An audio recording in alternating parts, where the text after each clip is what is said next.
Maps वैसे तो बेहद शानदार होते हैं, वे हमें दुनिया को समझने में मदद भी करते हैं, लेकिन क्या आप जानते हैं मैप डरावने भी हो सकते हैं। देखा, मैप सिर्फ आपकी अगली रोड ट्रिप प्लान करने का साधन नहीं है। कुछ मैप्स हमारे सामने हमारी दुनिया के बारे में चौंकाने वाली सच्चाई सामने लाते हैं। विश्वास नहीं होता ना? तो आइए आज मैं आपको ऐसे ही 10 डरावने मैप दिखाने वाला हूँ जो शायद आपने कभी देखे होंगे।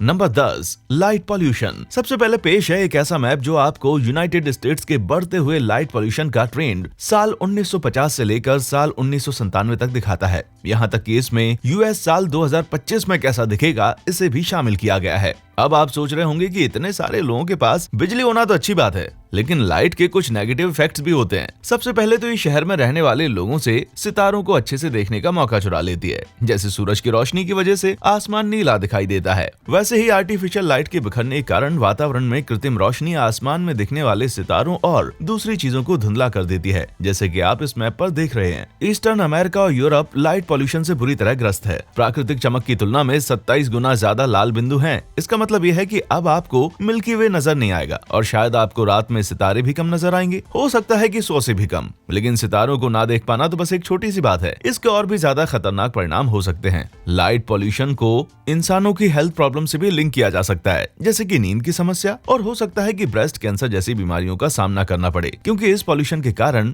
सिराडियन रिदम भी डिस्टर्ब हो जाती है। लाइट पॉल्यूशन के कारण एयर पॉल्यूशन भी बढ़ता है। लॉस एंजलिस के एक अध्ययन से पता चला है कि प्रकाश प्रदूषण ने स्मोक को नष्ट करने वाली रासायनिक प्रतिक्रियाओं को धीमा कर दिया है, जो रात के दौरान हवा को 7% तक साफ करने में मदद करते हैं। इसका सीधा असर ओजोन पॉल्यूशन में 5% की बढ़त होता है। अगर ये सबसे बुरी बात नहीं है तो एक बात और बता दूं कि ये पक्षियों के भटकाव के लिए भी जिम्मेदार है, जो दोपहर में माइग्रेशन के लिए निकलते हैं, और इसके कारण तकरीबन 4 से 5 मिलियन पक्षियों की मौत हो जाती है। तो इस बात को ध्यान में रखकर लाइट्स बंद जरूर करें। Number 9, clinical depression. आपकी मानसिक शांति आपके लिए बहुत महत्वपूर्ण है, तो ये एक ऐसा मैप है जो सभी देशों में डिप्रेशन के प्रेजेंस को दिखाता है, जो चौंकाने वाली सच्चाई का खुलासा करता है। इस दुनिया में ऐसा कोई भी देश नहीं है जो कि इससे मुक्त हो। सबसे खराब बात तो ये है कि मध्य पूर्व और उत्तरी अफ्रीका जैसे क्षेत्र इससे सबसे ज्यादा पीड़ित हैं, जहाँ 5% से भी ज्यादा लोग डिप्रेशन से ग्रस्त होते हैं। जहाँ रिसर्चर्स इसके पीछे का कारण लोगों में पता लगाने की कोशिश कर रहे हैं। उन्हें ऐसा लगता है कि जैसे झगड़े, मलेरिया और HIV जैसी महामारियां इसके लिए जिम्मेदार हो सकती हैं। और सबसे भयानक बात तो यह है कि ये मैप जितना दिखता है उससे भी ज्यादा खतरनाक है। इराक जैसे विडंबनापूर्ण रूप से निम्न आय वाले देशों में कम दरों के कारण देश की खराब सार्वजनिक स्वास्थ्य सेवाओं के बारे में दर्शाता है, जो मेंटल हेल्थ कंडीशन से फिजिकल हेल्थ कंडीशन पर ज्यादा फोकस करता है। और याद रखिएगा, ये तो बस एक मैप है जो क्लिनिकल डिप्रेशन को दर्शा रहा है,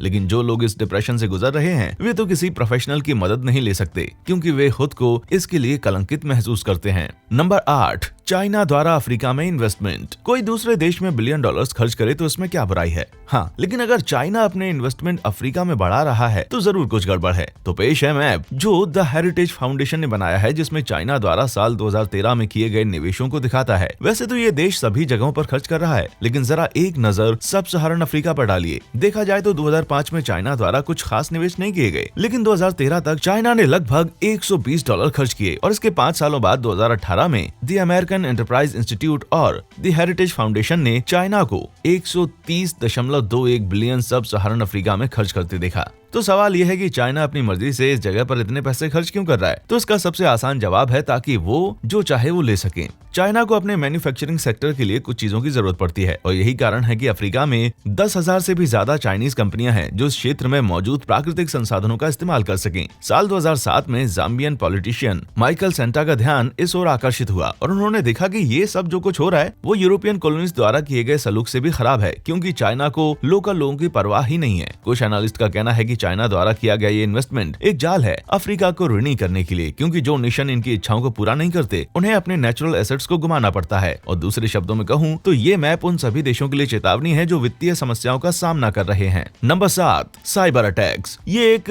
फायर आई साइबर थ्रेट मैप है, और ये दुनिया भर में हुए वास्तविक समय वाले साइबर अटैक्स को रियल अटैक डेटा के साथ दिखाता है। हर एक सेकंड में एक देश दूसरे देश पर अटैक करता है, और अगर इनकी गिनती की जाए तो हर रोज तकरीबन हजारों केसेस सामने आते हैं। एसेंचर के हिसाब से से किसी कंपनी को साइबर अटैक से हुआ नुकसान तकरीबन 2.4 मिलियन का होता है। माना जाता है कि साइबर क्राइम से होने वाले वार्षिक नुकसान 2021 तक $6 ट्रिलियन तक हो सकते हैं। digitalattackmap.com द्वारा पेश किया गया ये मैप बेहद बारीकी से दिखाता है कि कौन से देश ऐसे हमले कर रहे हैं या फिर कौन इसका शिकार हो रहे हैं और किस तरह से इंडिया और रशिया सबसे बड़े अटैकर्स हैं। वहीं सबसे ज्यादा अटैक्स यूनाइटेड स्टेट्स पर किए जा रहे हैं, खास करके जापान से। वैसे देखा जाए तो जापान पर भी यूनाइटेड स्टेट्स द्वारा कई अटैक किए गए हैं। इनमें से ज्यादातर लाइंस डॉटेड है और केसरी रंग की, जो की डिस्ट्रीब्यूटेड डेनियल ऑफ सर्विसेज और DDoS अटैक्स को रिप्रेजेंट करती है। अगर सरल भाषा में कहें तो DDoS अटैक टन भर ट्रैफिक का इस्तेमाल करके वेबसाइटों पर ऑनलाइन सेवाओं को अभिभूत करती है, जिससे आप अपनी कंपनी की वेबसाइट या फिर ईमेल को एक्सेस नहीं कर सकते। अगर आपको ये बात खतरे से भरी नहीं लगती तो आप अभी तक इन अटैक्स को गंभीरता से समझ ही नहीं पाए हैं। इन DDoS अटैक्स के शिकार न्यूज वेबसाइट से लेकर बैंक तक हो सकते हैं और ऐसा ही एक किस्सा साल 2012 में हुआ था, जहाँ US की 6 बैंक, जिनमें बैंक ऑफ अमेरिका और JP मोर्गन चेस शामिल थे,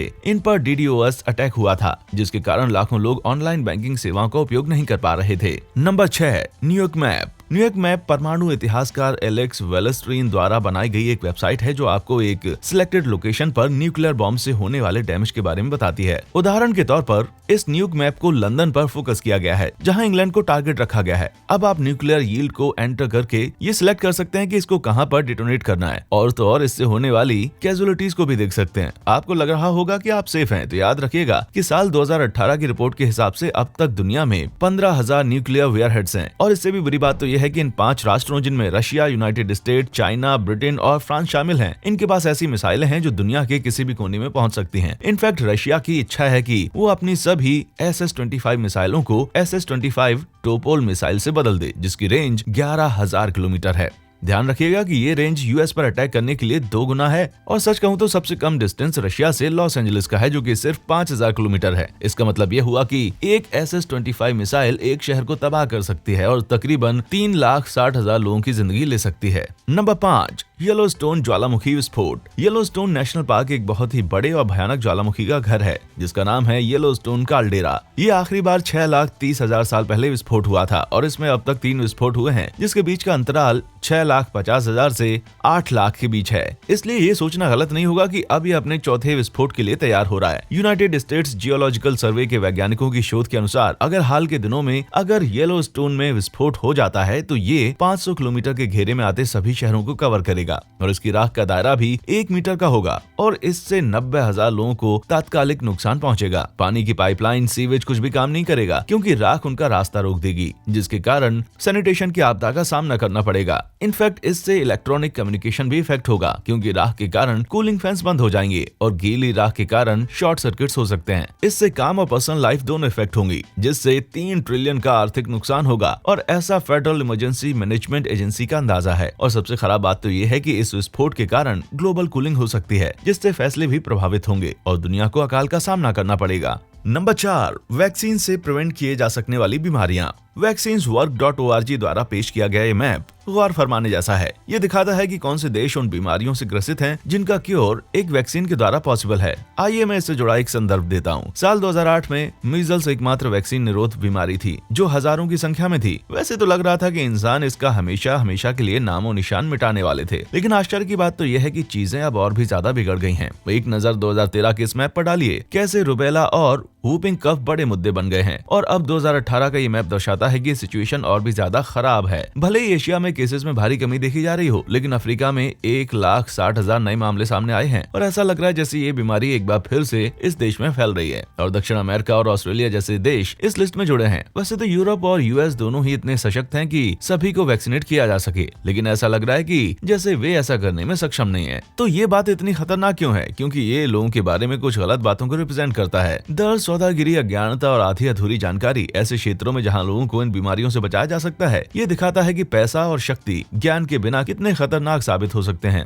साल 2018 की शुरुआत में ही कैसे 41,000 से भी ज्यादा लोग यूरोप में मीजल्स से ग्रसित थे। वहीं 2017 में यहाँ सिर्फ 23,000 मामले ही थे और 2016 में सिर्फ और सिर्फ 5,000 मामले। अमेरिका और यूरोप दोनों ही जगहों पर एंटी वैक्सीन ग्रुप्स हैं जो इन बीमारियों से जुड़ी वैक्सीन के बारे में गलत सूचना फैला रहे हैं और इनके कर्मों का भुगतान इन मासूम बच्चों को करना पड़ रहा है। नंबर 3, समुद्र में प्लास्टिक। लोगों को प्लास्टिक पसंद है क्योंकि वे उन्हें बहुत सारी सहूलियतें देती हैं, लेकिन आपके कॉफी के खत्म होते ही प्लास्टिक खत्म नहीं हो जाता। ये सेलिंग सीज ऑफ प्लास्टिक, जिसे पेश किया है डेटा फर्म डम्पार्क ने, ये मैप दर्शाता है कि समुद्र में कितना प्लास्टिक तैर रहा है। यहाँ पर जो व्हाइट पेंट आप देख रहे हैं, दरअसल वो छोटे व्हाइट डॉट से बना है और हर एक बिंदु 20 किलो प्लास्टिक को दर्शाता है। इसके लिए और कोई नहीं बल्कि हम इंसान ही जिम्मेदार हैं। और सभी समुद्रों में तकरीबन अरबों खरबों प्लास्टिक के टुकड़े हैं। देखा जाए तो कुल मिलाकर समुद्र में 268 मिलियन किलोग्राम प्लास्टिक है और माइक्रो प्लास्टिक समुद्र का तकरीबन 92% हिस्सा है। और ये इतने छोटे होते हैं कि मछलियां और कछुए इसे अपना भोजन समझते हैं, जिससे इनका डाइजेस्टिव सिस्टम और विकास पर भी असर पड़ता है और कईयों की तो भूखी मर जाती है। और याद रखिएगा, वैज्ञानिकों को अभी इस बात का संशोधन करना बाकी है कि मछलियां जो माइक्रो और नैनो प्लास्टिक खाती हैं, अगर इंसान उनको खाए तो उनकी सेहत पर किस तरह का प्रभाव पड़ेगा। उम्मीद है कि हम उनकी तरह फिन्स ना डेवलप कर लें।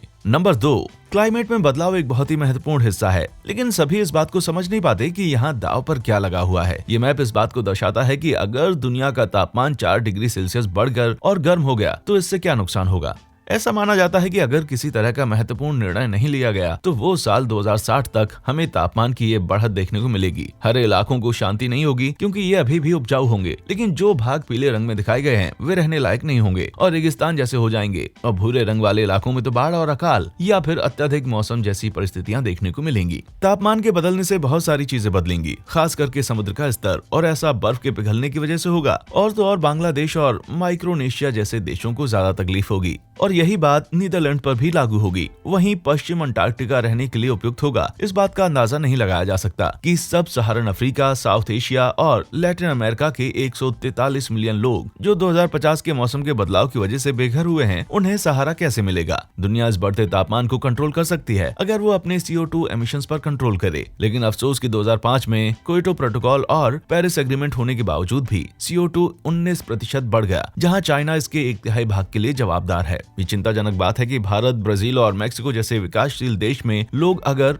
रिन्यूएबल एनर्जी की ओर शिफ्ट करना शुरू करते तो CO2 एमिशंस के कारण पॉसिबल नहीं है। क्लाइमेट चेंज की गंभीरता को समझते हुए सभी देश सस्टेनेबिलिटी और इकोनॉमिक ग्रोथ के बीच संतुलन बनाने की कोशिश कर रहे हैं। नंबर 1, भ्रष्टाचार बताने वाला इंडेक्स। संभवतः ये डरावना नक्शा है जो ये दर्शाता है कि इंसानियत कहाँ मार खा रही है। इससे कुछ फर्क नहीं पड़ता कि एक देश कितना अमीर या शक्तिशाली है। यहाँ के लोगों का तब तक विकास संभव नहीं है जब तक यहाँ के नेता पैसा और पावर के भूखे हैं। 2017 का करप्शन परसेप्शन इंडेक्स के हिसाब से 180 देशों और क्षेत्रों के 2/3 से अधिक का स्कोर 50 से कम है, जिसमें 43 देशों का स्कोर एवरेज है। इसका मतलब अगर ओवरऑल सरकार की बात करें तो ये अच्छी होने की बजाय भ्रष्ट ज्यादा है और लोगों का पैसा कुछ ताकतवर लोग अपनी जेबों में डाल रहे हैं। और उससे भी बुरी बात तो यह है कि एक भ्रष्ट सरकार अपने आलोचकों का मुंह बंद करने के लिए कुछ भी कर सकती है, यहाँ तक कि उनका मर्डर भी करवा सकती है। तो येलो देशों को देखकर ऐसा लगता है कि इनके पब्लिक सेक्टर्स भ्रष्ट नहीं है। विशेष रूप से अफ्रीका, दक्षिण अमेरिका और एशिया को भ्रष्ट सरकारों से निपटना पड़ता है जो इनकी प्रगति में बाधा डालते हैं, जहां इनकी सबसे ज्यादा जरूरत होती है। कुल मिलाकर मुझे ऐसा लगता है कि आप ये समझ गए होंगे कि मैप्स दुनिया के लिए कितने महत्वपूर्ण हैं। इंसानियत को बहुत सारी परेशानियों का सामना करना पड़ रहा है और मैप से नहीं दर्शाने और प्लानिंग करने का सबसे सरल साधन है। किस मैप ने आपको सबसे ज्यादा भयभीत किया? नीचे कमेंट सेक्शन में हमें जरूर बताएं। देखने के लिए शुक्रिया।